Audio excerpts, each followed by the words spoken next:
Today we're diving into a case that's both heartbreaking and, well, incredibly puzzling. Yeah. The disappearance of the Frog Boys. Right. This isn't just another true crime story. Yeah. It's a case that gripped South Korea for over a decade.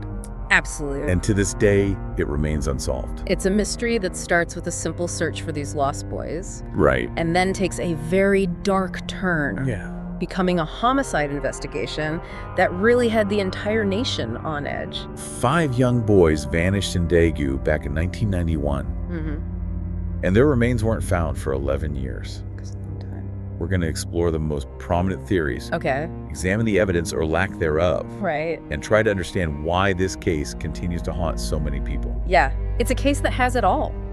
Conflicting evidence, dead ends, and a level of mystery that just seems to deepen with time. Let's start with the basics. Okay. It was March 26, 1991, Okay. a local election day, Right. which meant a school holiday. Right. Right. 5 boys from Sekonso Elementary School, Wuchul, Jungsik, Hoyeon, Daehan, and Sangwoo, headed out to explore the slopes of Woryong Mountain. This wasn't some remote, uncharted wilderness. Right? Woryong Mountain was practically in Daegu's backyard, Yeah. a place families would go for hikes, a place where kids would play. Mm-hmm. The boys were planning to collect salamander eggs, Okay. a pretty typical springtime activity for children in that area. Yeah. It's something they had probably done countless times before. And yet they never came home. It's chilling to think about. It is. They were supposed to be back by lunchtime, Right. and when they didn't show up, their families knew something was terribly wrong. You can only imagine the media frenzy that surrounded the case. Oh, yeah. The families were in agony, and the whole country held its breath, praying for a miracle. I can only imagine. It's almost hard to fathom the scale of the search and the intense emotions that were swirling around this case. Initially, everyone assumed that the boys had simply gotten lost. Right? After all, mountains can be dangerous, even ones that seem familiar. The focus was on finding them alive. Of course. It was a missing persons case, not a criminal investigation. But as the days stretched into weeks, then months, and eventually years, that hope began to dwindle. Right. The initial search turned up nothing. Nothing. And then in September 2002, Okay. more than a decade after the boys disappeared, Wow. there was a horrific discovery. Yeah. A group of students stumbled upon skeletal remains on Woryong Mountain, Oh, wow. not far from where the boys were last seen. Really? It was a devastating find, confirming everyone's worst fears.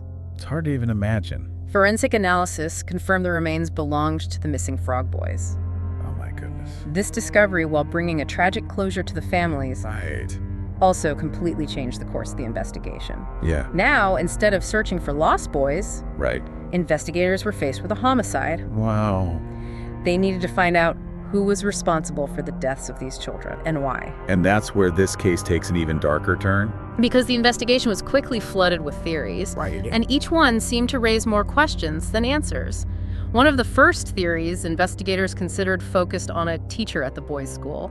It's a common pattern in these cases, sadly. It makes you think about how often victims know their attacker. Yeah. But why this teacher in particular? Was there something specific that made him a suspect? Well, he was familiar with the area, knew the mountain well, and there were some rumors about possible disciplinary issues involving the boys. I think investigators were looking for a connection, a motive that made sense. But if I remember correctly, there wasn't any hard evidence linking him to the crime was there. You're right. In the end, it was all speculation. Investigators looked into him thoroughly, but nothing concrete emerged. There was no evidence to place him at the scene, no sign of a struggle, nothing to suggest he was involved in the boys' disappearance or their deaths. So if it wasn't the teacher, then what? I know the wild dog theory got a lot of attention. Wasn't there something about bite marks found on the boys' skulls? Yes, that was a significant part of the investigation. Forensic analysis did reveal what appeared to be bite marks on some of the skulls, and that immediately raised the possibility of a wild animal attack.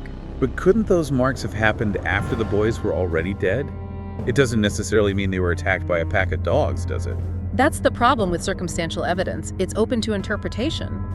While the bite marks suggested animal involvement, other signs of a typical predatory attack were missing. What do you mean? What kind of signs? For instance, the remains weren't scattered, which you would expect if a pack of dogs had brought down prey. There also wasn't the kind of extensive tissue damage you'd see in a sustained attack by multiple animals. So the forensic evidence was a bit of a double-edged sword. It pointed toward a possible animal attack, but didn't fully support it either. It must have been incredibly frustrating for the investigators. Absolutely. And to make matters worse, there were conflicting opinions from different forensic experts. Some believed the bite marks were definitely from wild dogs, while others questioned their origin and significance. It sounds like the more information they uncovered, the more confusing the case became. It happens more than you might think. High-profile cases often attract a lot of attention, and the public's need for answers can sometimes lead to speculation and the spread of misinformation. Speaking of misinformation, this case even had a psychic element, didn't it? Yes, a psychic claimed to have received messages from the boys' spirits. She even implicated a specific breed of dog, the Korean Jindo, in their deaths. It's understandable that people would latch on to anything that offered a glimmer of hope or understanding. Especially the families. They must have been desperate for any kind of answer. Of course. Yeah. But unfortunately, these claims just added another layer of confusion and speculation to an already complicated investigation. It's a sad reminder of how easily false leads can take root in these cases. So we have a teacher theory that didn't pan out, a wild dog theory with conflicting evidence, and a psychic claim that lacked any real credibility.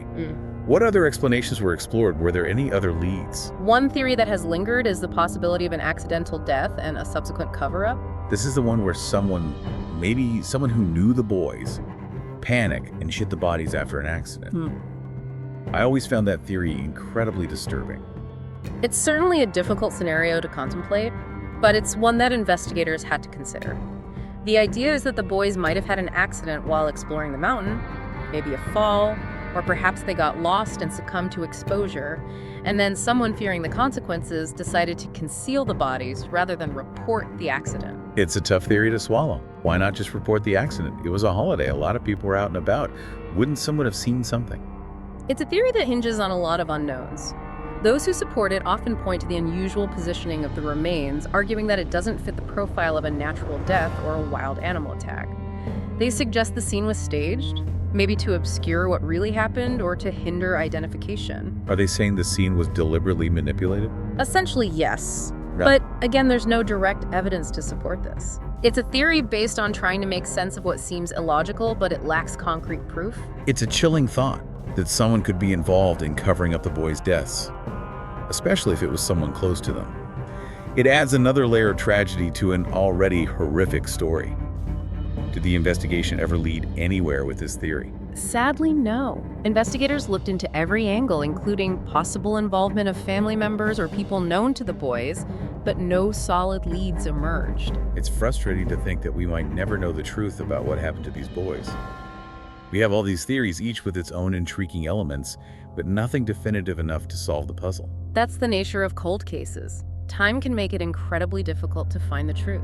Evidence can degrade, memories fade, and witnesses might no longer be available. And in this case, you have the added pressure of knowing that an entire nation, along with the families of these boys, is waiting for answers. Yeah. They deserve justice, and it's heartbreaking to think that it might never come. You're right.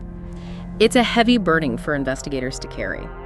And the Frog Boys case, with its intense public scrutiny and media attention, adds a whole other dimension to that pressure. It's a case that has deeply affected everyone involved. And the fact that there might have been missteps early in the investigation only makes it harder to accept that we might never know the truth. That's right. The early stages of any investigation are absolutely crucial. Even small mistakes can have a ripple effect, potentially hindering the entire case. What kind of missteps are we talking about specifically? For instance, the initial crime scene where the remains were found wasn't handled as carefully as it should have been. Oh, really? There are reports of evidence being moved before forensic teams arrived. Wow. You can imagine the chaos, but even in those moments, preserving the integrity of the scene is paramount. Yeah, I could see how that could be a problem. Yeah. You could contaminate or even lose crucial evidence, making it impossible to piece together what really happened. Precisely. And in a case as complex and sensitive as this one, every detail matters. Those early missteps might have made it even more difficult to uncover the truth, even years later. It's almost too much to think about a case filled with dead ends, conflicting evidence, and then the possibility that crucial mistakes were made. Is there any hope of ever truly knowing what happened to the Frog Boys? It's been so long. It's hard to say for sure, but the Daegu police still have a dedicated cold case unit, actively investigating this case. Oh, wow, okay. They're going back over old evidence, following up on any new leads, and using modern forensic techniques that weren't available back in the 90s. Great. Technology has advanced so much, and even a tiny trace of DNA could break the case wide open. That's good to hear. It gives a sliver of hope, a chance that some new piece of information, some previously overlooked detail, could finally lead to the truth.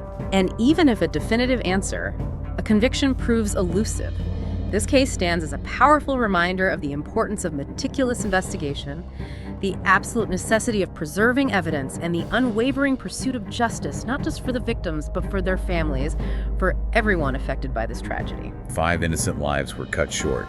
A community was forever scarred, and a nation is still grappling with the unanswered questions. Yeah. It's hard to move on when there's no resolution. And for those of us who are drawn to these mysteries, who are fascinated by the intricacies of crime and investigation, it's a reminder that sometimes the most compelling aspect of a case isn't the solution itself, but the relentless pursuit of it, the journey to uncover the truth, no matter how long or how difficult that journey might be.